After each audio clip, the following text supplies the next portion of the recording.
Kiss of the cult. They told her it was a retreat. A peaceful getaway. A weekend of spiritual healing, cleansing, and the connection to your higher self. Efua had just broken up with her longtime boyfriend. Her job in Accra was draining her. She felt empty, numb. So when a colleague invited her to a 3-day escape in the hills, led by a group called The Path, she said yes. Everything looked perfect at first. The compound was massive, hidden behind high walls and thick bamboo hedges. Inside were smiling faces, glowing lanterns, vegan food, incense, and meditative chants humming through the trees. Phones were collected at the gate to help you disconnect from distractions.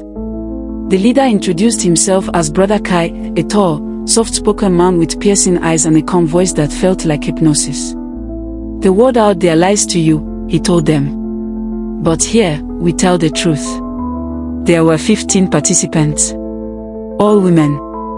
Different ages, backgrounds. All seekers. They were told to wear white. To participate in the cleansing rituals that began at 3 a.m. and ended in candlelit circles by midnight. But by day 2, Efua noticed the rules changing. No one was allowed to speak unless spoken to. They were fed less. The cleansing baths turned into full-body massages from male attendants, some of whom touched too long, too low, while saying, "Let the old trauma release." She tried asking questions, but the others whispered back, "Shoo. You ruin your progress." Late that night, Efua was summoned to the inner shrine, a room she hadn't been allowed to enter before. Inside, Brother Kai waited. "You're special," he said. He offered her a drink. Something thick. Herbal. Bitter. She hesitated but drank it. That's when everything went black. She woke up naked. Disoriented. Surrounded by candles and humming. 2 other women knelt beside her. And Brother Kai stood at the center, bare-chested, with painted symbols across his torso. "You are reborn tonight," he whispered. They kissed her forehead. Then her lips. Then everywhere else. The ritual began. In her haze, she saw cameras. A red light blinking in the corner. She tried to scream, but no sound came out. When she woke up again, it was morning. She was in her bed, dressed, but saw. A note lay on her chest, "Your rebirth is sacred. Speak, and you break the bond of silence. The spirits are listening." Her phone was still gone. Her mind, foggy. And no one would meet her eyes anymore. She tried to escape. But the gates were locked. The guards no longer smiled. The others acted like everything was normal. Until she found Aqua. Aqua had been on the retreat longer, a month, maybe more. Her eyes were sunken. She barely spoke. But that night, she slipped a note into Efua's blanket. They record everything. They sell the tapes. You were drugged. You're not the first. Some girls never leave. Pretend you're converted. That's the only way out. Efua knew then. This wasn't a retreat. It was a spiritual front for a sex cult, a trafficking pipeline masked in healing. That night, she joined the circle. She chanted, smiled, sang. She earned their trust. On the day that was supposed to be the final day, she begged Brother Kai for more time at the compound. He smiled. Approved it. That night, she snuck into the admin room and found the phones. Files. Label tapes. Hers included and a pen drive. She took what she could and ran. She scaled the back wall barefoot, cuts ripping through her legs. She ran through the forest like a hunted animal. It took her 3 hours to reach the nearest village. Efua made it out of the forest alive, but something inside her never left the shrine. At first, she thought it was just fear. That she'd recover after a few days of sleep, hot meals, and fresh air. But on the first night back in Accra, she couldn't sleep. Every time she closed her eyes, she saw candles. She'd wake up drenched in sweat, convinced someone had whispered in her ear. Sometimes she'd smell incense in the middle of her room even when no one else was home. The mirror in her bathroom steamed over once, even though she hadn't used hot water. And when she wiped it clean, 3 words were traced on the glass. "You broke silence." She laughed it off. Thought maybe she imagined it. Until she started getting nosebleeds. Always at 3 a.m. The same hour their rituals began. Then came the sleepwalking. Neighbors found her twice, barefoot in her nightgown, standing motionless in the hallway of her apartment building. She had no memory of leaving her bed. But her feet were cut and bleeding, like she'd walked through thorns. And worse, she was humming. The same chant they used at the compound. Every day, she told herself she was healing. That she was stronger than whatever they did to her. But it wasn't over. At work, she started forgetting things. Entire meetings vanished from her memory. Her boss once showed her an email she sent at 4:44 a.m. full of symbols, scribbled drawings, and a phrase repeated 50 times. Kai is eternal. She didn't remember typing it. One night, the power went out during a storm.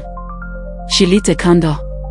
And in that flickering light, she saw a shadow move across the room. Not hers. She spun around. No one was there. But the candle's flame bent toward her. Like it was being breathed on. That's when she packed a bag and fled Accra. No note. No goodbye. She disappeared into the northern region, took a new name, changed her hair, and lived offline. But the dreams still followed. Some nights, she saw Brother Kai's face in the sky. Other nights, she was Brother Kai, looking through his eyes, holding a candle, walking toward another girl's bed. In one nightmare, she vomited rose petals. In another, she dug into her own chest and pulled out a small black feather, soaked in blood. Her therapist told her it was PTSD. But Efua knows it's something deeper. For months, Efua lived in exile, changing names, faces, cities. She shaved her head. Slept with a knife under her pillow. Trusted no one. But rock bottom wasn't her end. It was her turning point. She found an old woman in Tomoli, a traditional healer who didn't ask questions. She saw Efua's trembling hands, her hollow eyes, and simply said, "They took your fire. Let's get it back." Through slow days and quiet rituals, Efua learned how to breathe again. No incense. No chants. Just silence. And the sound of her own heartbeat. She began journaling. She wrote every detail she remembered, the compound's layout, the tattoos on the guards, the symbols painted on Kai's chest. She sketched faces. Labeled the rituals. Then one day, like a flash, she remembered the files, phones, and pen drive. She hid them before shouting for help that fateful day. Efua went back to Accra. She didn't go to the police. She didn't trust them. She went to Omar Owusu, a sharp, no-nonsense investigative journalist known for exposing corruption in high places. She narrated her ordeal to her. With her help, they went and recovered their evidence. When Omar watched 3 minutes of the footage, she locked her office door and said, "We are taking them down." It took 4 weeks of planning.